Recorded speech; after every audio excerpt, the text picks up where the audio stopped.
Gerenciamento e controle da dor. O que é isso, o autogerenciamento? É quando você tem um sintoma, por exemplo, parece que eu vou travar, me deu um torcicolo aqui, você faz um exercício específico que vai reduzir a sua dor ou te impedir de agravar ali os sintomas. E como que a gente descobre isso?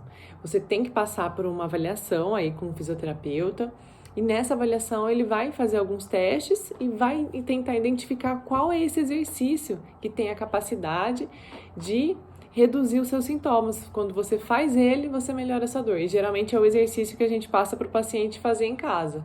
Além dos outros de fortalecimento, mobilidade, alongamento, tem esse exercício que é para dor.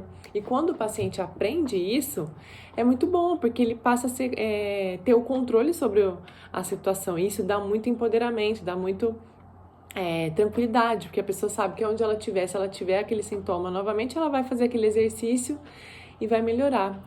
Tem um exemplo de 2 pacientes, né, que se beneficiaram desse autocontrole. É um senhor de 70 anos, ele ia viajar para outro país, para Nova York, e na última vez que ele viajou no avião, ele teve muita dor lombar, primeiro de ficar sentado muito tempo, e segundo, ele começou a andar muito, o que não era comum na rotina dele, e gerava essa dor lombar irradiada para a perna.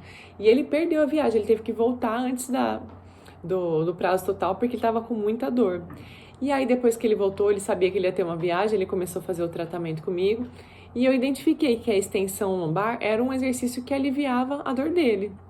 Então, a gente combinou que durante a viagem, quando ele sentisse que a dor estava indo para a perna, que a dor ia aparecer, ele ia deitar e fazer os movimentos para trás.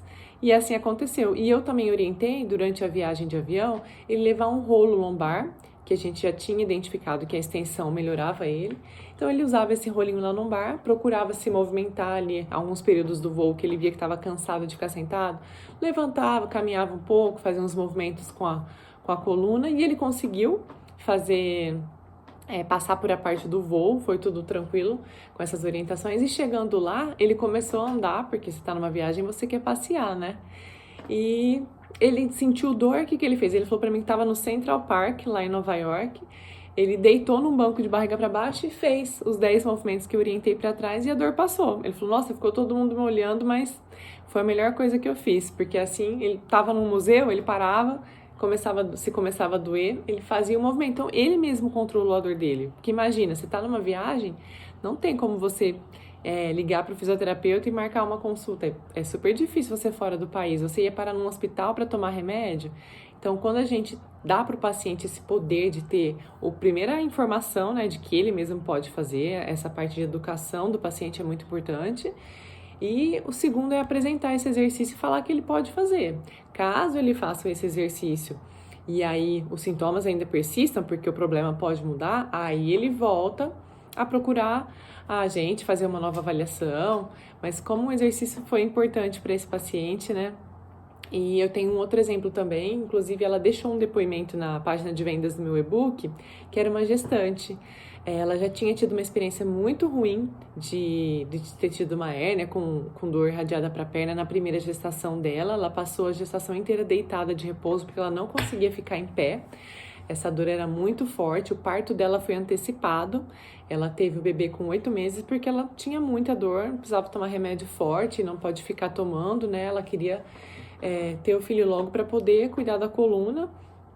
E ela teve que tomar anestesia até deitada de lado, para vocês terem noção de quanto que era a dor. Ela não conseguia sentar para tomar a anestesia para fazer a cesárea. E passou um tempo, ela acho que fez o bloqueio depois da primeira gestação. E aí ela descobriu que estava grávida do segundo filho. E aí ela começou a fisioterapia apavorada, desesperada, pelo amor de Deus. Eu não quero, né, passar a gravidez inteira de novo como foi a primeira. Ela tinha pânico até de saber que estava grávida de novo. E eu falei, não, calma, não é porque você viveu essa primeira experiência nessa gestação que você vai se repetir. Agora você está fazendo a fisioterapia, você vai ter as orientações, calma que nós vamos te ajudar. E aí nós descobrimos um exercício também que era capaz de aliviar esse peso que ela tinha na lombar, essa sensação de que ia travar, de dor, que no caso dela foi o gato arrepiado, né, a mobilização aí da coluna. Um exercício simples que ela podia fazer em qualquer lugar e ela fazia várias vezes ao dia. E além disso ela foi fazendo os exercícios de que eu orientei para casa. Ela era de outra cidade, então ela vinha uma vez por semana, aí no começo da gravidez, depois no final ela não conseguiu seguir, né, esse acompanhamento semanal pela gestação, por não poder viajar, mas depois que ela aprendeu os exercícios, eu só ia orientando a evolução da carga, a modificação de um exercício e outro, dependendo, né, da fase que ela já estava no final da gestação. E ela conseguiu passar super bem essa gravidez. Foi uma experiência, assim, totalmente diferente da outra. Ela ressignificou a gestação dela. Então, imagina se ela não tivesse feito a fisioterapia, encontrado esse exercício, ela teria a mesma experiência ruim. E é um momento tão bonito, né, na vida de uma mulher, a gestação. E ela teve tanta dor, assim, a ponto de ter pânico de estar grávida de novo. Então, como um exercício é poderoso, né? Achar esse exercício certo, fazer essa avaliação específica, você dá o poder para o paciente mudar o significado de uma gravidez. Olha como isso é poderoso, né? É importante. E para quem também não sabe hoje, a fisioterapia mais eficiente, a fisioterapia, vamos dizer, que sai do convencional, ela é baseada em exercícios. Então, para um fisioterapeuta bom, 80% da sessão é exercício. O paciente está fazendo vários tipos de exercício, e aí entra mobilidade, fortalecimento, alongamento, o que a pessoa identificar que o paciente precisa. E uns 5% ali de técnicas, 10% ali de técnicas de terapia manual, técnicas de alívio de dor, quando o paciente precisa, né? E ainda falo mais, 10% da sessão é a educação do paciente, é explicar para ele o problema que ele tem, como que ele deve agir em casa, porque a pessoa passa com a gente ali 1 hora, mas o que vai fazer diferença não é só aquela 1 hora, é o que o paciente faz durante o dia, o que a pessoa faz e o que ela pode fazer. Se a gente conseguir convencer ele e mostrar como é importante fazer o exercício certo em casa, ela vai fazer. Então, a fisioterapia que muita gente tem em mente, que é aquela fisioterapia de convênio, põe choquinho, faz ultrassom, põe o calor, não é o que é bom para o paciente hoje. As evidências mostram que o tratamento de dor lombar é baseado em exercício, é a melhor coisa que a pessoa tem. E aí pode ser exercício específico, não específico, depende de cada paciente, de cada avaliação. Não tem como nós generalizarmos. Mas só para vocês terem uma noção da importância que é fazer exercício.